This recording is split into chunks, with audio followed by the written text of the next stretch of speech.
the mood within your camp coming into admittedly a very different venue to what you played at the last time when you beat them? Yeah, well, it's nice, obviously, coming into this game off the back of a win, as you say, against the same opposition. But it's a new day, new game, as you say, new conditions. So, what happened a couple of days ago in Pal gives us a bit of confidence. We know tomorrow's going to be a different challenge against a good side.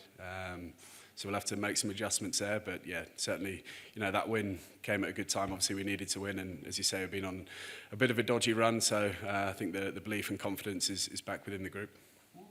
Who are the individuals? I mean, you've played quite well yourself, but who are the individuals that have really kind of been at the forefront of this just holding everything together for the Super Kings and getting you to this point?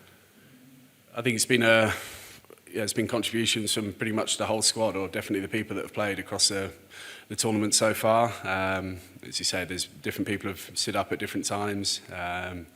As always in a competition of 10 games, there's guys that feel good about their form and feel like they've made contributions, and guys that want to give a little bit more, trying their best to offer a bit more to the team. But that's the nature of T20 cricket, and in particular, a 10-game competition. You're not going to have everybody all guns blazing and firing, but as I said before, the people we've got here, different people have stood up at different times. It's created opportunities for players, as I said, that wouldn't necessarily have had the opportunity to stand up. So, got a lot of confidence in the team that come tomorrow, there'll be one or two of us that can hopefully put our hand up and put in a match-winning performance. We know in T20 cricket it only takes sort of one or two guys to have a day out, and generally you come out on the right side. So as long as we're all thinking with that mindset and believing that we can do that, hopefully, as I say, a couple of us have a good day and we can get the job done. Just a couple more. The first thing is, what are the most significant challenges about facing them? And the fact that you're doing it at a different venue, they've got this awesome home record which you guys broke the other day, but the most significant challenges about facing them? I don't know, we obviously do a bit of homework on them and a bit of planning, but I think most of all we've got to look within and see, look at our strengths and see how we can match those up best against their opposition. They've obviously got some quality players in their side. The whole competition, you look down the teams and you feel like everyone's got match winners in their side and a good squad. So we know it'll be a tough game, but try and focus on having awareness of what their strengths are, but mainly focus on what we can control, what we can do well. And as I say, hopefully that's enough to get the job done. And lost Faf and then Donovan as well, so stepped in last game.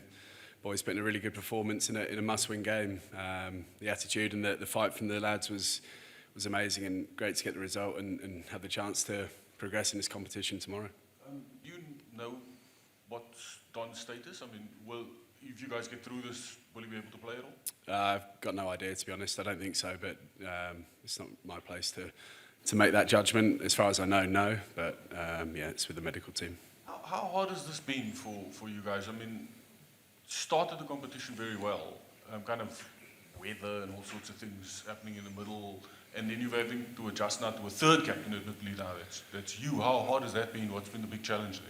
Yeah, there's been some challenges. Obviously, Faf's a big part of this franchise and this team, and has been for the last 3 years. So it's a big loss, not just from a leadership point of view, but a batting point of view. But this happens in sport, and we've got a group here that has been able to deal with it. As you say, we've had a bit of a wobbly run, but the performance in the last game to get us or keep us in the competition was a great effort. So you can kind of plan and build a squad to cover for a few injuries. We've had a couple of big players go down, but the way Timmers came in his first game and played last game was brilliant to see. It just provides opportunity for some of the younger guys that perhaps thought they might not get the opportunity this tournament. They've stepped up, and as I say, last game in particular did a fantastic job.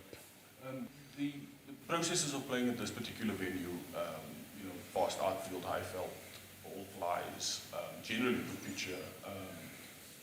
What are the sort of processes you guys follow to allow you to be successful here? I haven't played much cricket here, so I'm being guided by the others to a certain degree. But obviously playing at the Wanderers, similar in a way. Obviously the wickets have taken a bit of spin at the Wanderers. I think here generally it's a little bit tougher to bowl spin. So I'll be guided by some of the other guys. But as you say, completely different conditions to Pal, but ones that aren't foreign to us. So our squad, obviously playing at Wanderers, is used to playing in these types of conditions. So hopefully we're well suited to what's put in front of us tomorrow. And then my last one, just your overall impressions of the tournament, what have they been? How's the quality of it been compared to some of the other events you've played?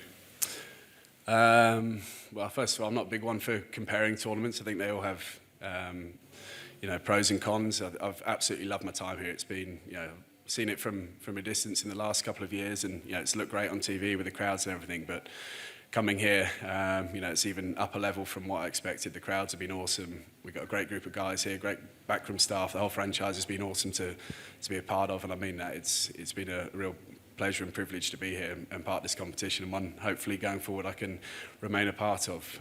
So yeah, nothing but positive stuff about the SA20. Just the last one, James, taking over captaincy, and then what do you talk to these individuals who have been there, have some starts and then have not gone beyond that? So what do you talk to the individuals after taking over captaincy, especially with the middle order, what do you talk to them, and how to get them to their best of their performances? Well, obviously I'm a standing captain, so I don't feel like it's really my place to come in and just because I'm in charge on the field for a couple of games. Flem, Faf spoke to the group before the last game in Pal. I sort of feel like I'm sort of taking care of stuff on the field, but as I said, the coaching staff generally take care of that sort of stuff. I try and share my experiences, but I haven't played as much here as some of the local guys. So in terms of output from middle order and top order, everything, I think at times batting's been tough, but when we have had the opportunity or when the wicket conditions have been favourable, guys have made some good contributions. So I don't think we can focus too much on averages, strike rates and all that. It's about playing what's in front of you in the moment. That's summing up conditions and where the game's at is a big part of being successful. So there's some young guys that are learning how to do that, but so far, or particularly in the last game, we've seen some really positive stuff there. So yeah, as I say, hopefully tomorrow's a good day for us and we can have another crack at it on Friday.